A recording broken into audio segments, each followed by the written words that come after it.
അദ്ദേഹത്തിൻ്റെ കൂട്ടുകാരെല്ലാം കൂടെ പെട്ടെന്ന് കയറി വന്നു. ചോദിച്ചതോ ക്യാരറ്റ് ഹൽവ.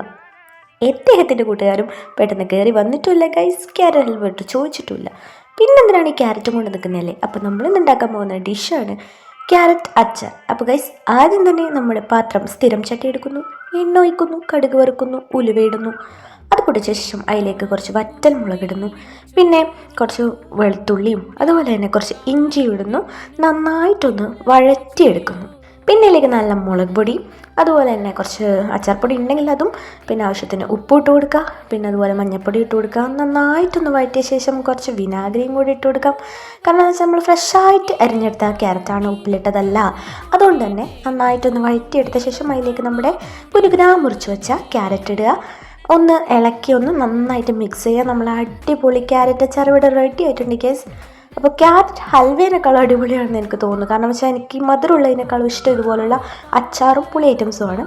അപ്പോൾ ഇഷ്ടപ്പെട്ടാൽ ലൈക്ക് ആൻഡ് സബ്സ്ക്രൈബ്.